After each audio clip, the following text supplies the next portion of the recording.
Hey guys, welcome back to Releasethecraftin. Priscilla here with another little episode of Mini Magic. And not just an episode, it's a whole segment, because right now we're doing a lunar magic. This was the topic picked by my patrons over on Patreon, so thank you guys for that.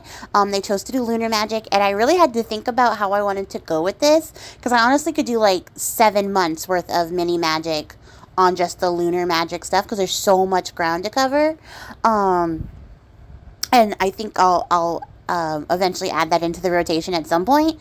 But I thought it would be most pertinent to start out with the moon phases, because one of the things I think is like the easiest way into magic, or the easiest path into the craft itself, is to get aligned with the phases of the moon energetically, so that, you know, your magic is more potent at those times. And you might be like, okay, well, how do I do that?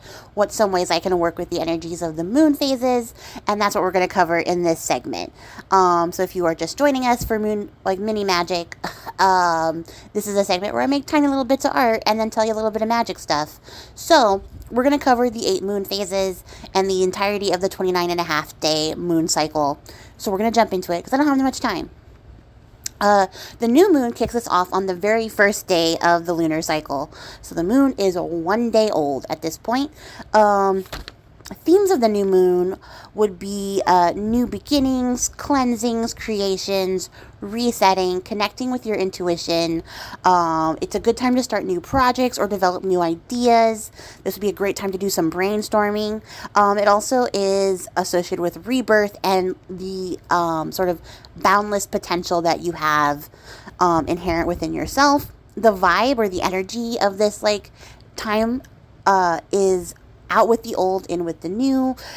It's sort of the clean slate period of the moon phases, and it helps you to align with your desires. So the new moon is a good time to sort of get in touch with what you want and work towards that.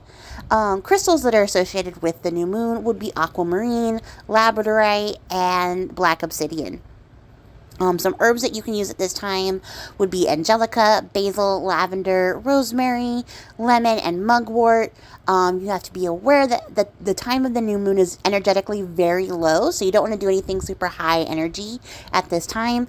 And the season associated with it is winter, and each of the moon phases are associated with one of the Wiccan Sabbats, and so the new moon is associated with Yule.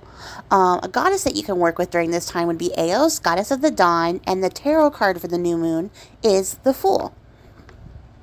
Some magic that you can do during this time would be things like deconstructive magic, curses and curse breaking, banishings, soul searching, divination, initiation, dream magic, beauty and glamour magic are especially potent around this time. Self-improvement, careers, jobs, finances, and moving. So if you're moving around this time, or you want to move, this would be a good time to do that kind of magic. And then there are some activities that you can do during this time to sort of align your desires and get in the right space, and sort of the things that match up with the energies. And those would be things like vision boards, nature walks, writing in your planners or your journals, just writing in general. Yoga is a good thing to do at this time. Cleansing your spaces and your altars and sort of getting that set up and ready to work for the rest of the month. Guided meditations are really good. Oracle reading to sort of get a theme or an idea of where you're going. And this would be a good time to plant seeds if you have a magical garden, and to ground. And that is everything I have to tell you about the new moon today, guys. So stay tuned tomorrow when we go over the waxing crescent. That's going to be it for me. I appreciate your faces, and I'll catch you guys all on the next one. Till then, happy crafting. Bye.